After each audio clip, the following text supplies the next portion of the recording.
Hello everyone. Today we'll be discussing few topics from gynecology. So we can discuss the first question is a young female patient presented with itching in vagina associated with greenish yellowish vaginal discharge and on examination it showed red spots on cervix. So what is the diagnosis? So we have three options. So the options are, first option is candidiasis, second is trichomoniasis and the third one is Gardnerella vaginalis. Okay. So these three options comes under the topic vaginitis. Okay. So we should know something regarding vaginitis because then only we can answer these questions very easily. So coming to these three conditions, I'll be telling you the major difference between these three vaginitis. Okay. So we can start with Gardnerella vaginalis. So Gardnerella vaginalis basically, which is also known as bacterial vaginosis. Okay. So these three conditions differs mainly in the pattern of vaginal discharge. So in Gardnerella vaginalis or bacterial vaginosis, the discharge will be thin discharge. And also the color is grayish white thin discharge. Again coming to trichomoniasis, the discharge will be greenish yellowish discharge. Okay, and again candidiasis means it will be thick. And also the consistency is, it's more like a cheesy consistency, cheesy whitish color, and the consistency is thick when we compared with trichomoniasis and Gardnerella vaginalis. Okay. Again, one common feature for these three conditions is itching. Okay.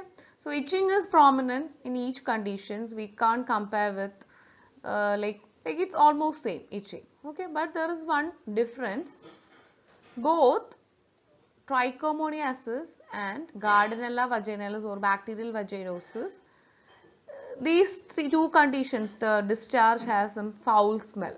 Okay, but in candidiasis it is usually odorless. Okay, so these are the basic things. So remember, these three are vaginitis and these differs based on the vaginal discharge. Okay, and if it is Gardnerella vaginalis, it will be thin grey white discharge. If it is trichomoniasis, it is greenish yellowish discharge, and in candidiasis little more thicker, and also it looks like cheese. Okay, or its consistency, it's like cheese, cottage cheese consistency. And one more thing, in all conditions itching is present, but both trichomoniasis and Gardnerella vaginalis, the problem is the discharge is foul smelling. Okay, but in candidiasis it is odorless. Okay, so in this question they are mentioning that there is itching. Okay, and also the discharge is greenish yellow. And one more finding, the examination showed red spots on cervix. Okay, so red spots on cervix, which is also known as strawberry cervix. Strawberry cervix. Okay, so this is actually an important feature in trichomoniasis. Okay, so when we compare trichomoniasis and Gardnerella vaginalis, itching is more prominent in trichomoniasis. Okay, that's why this additional feature occurs in trichomoniasis. Okay, that is strawberry cervix, and this is due to intense itching. Okay, so here the answer is trichomoniasis. Okay, again coming to next question. So next question is, a female patient presented with thin grey vaginal discharge with fishy odor, especially after sexual intercourse. She has no history of dyspareunia or abdominal pain. On examination, KOH test is positive for whiff test with pH 5.5. What is the diagnosis? So let's see. So this is female patient with discharge is thin grey vaginal discharge, fishy odor. Okay, and also most important feature, no history of dyspareunia or abdominal pain. Okay, so before that you should know that all these features like dyspareunia, that means painful sexual intercourse, then abdominal pain, then the other feature is menstrual irregularities. All these features occurs whenever the infection ascends, okay, like in cervicitis, pelvic inflammatory disease, okay. Mostly in vaginitis, these features will be absent, okay. So they have given you clearly that, so we can exclude both pelvic inflammatory disease and also cervicitis, okay. Again, on examination, they told the KOH test is positive for whiff test, okay.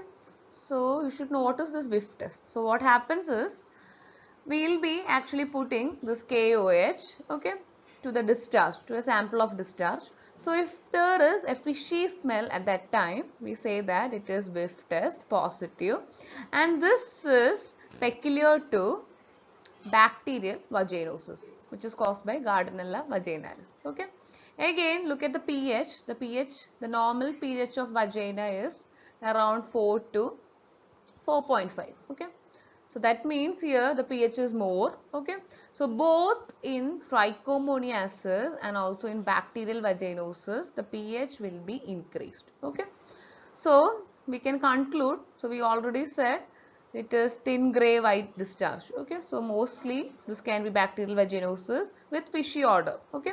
So that is very important when we compare the like smell. It is more fishy smell or fishy odor is peculiar to bacterial vaginosis, okay.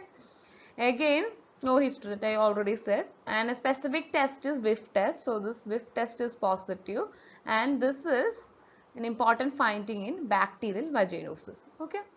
So the answer is bacterial vaginosis. So once again, you should know that since all these conditions causes discharge, this differs based on the consistency of discharge or the color of discharge. And the other one is pH. pH is also important. In candidiasis, the pH will be almost like, it will be normal, okay, between 4 to 4.5. But both in trichomoniasis and bacterial vaginosis, the pH is increased.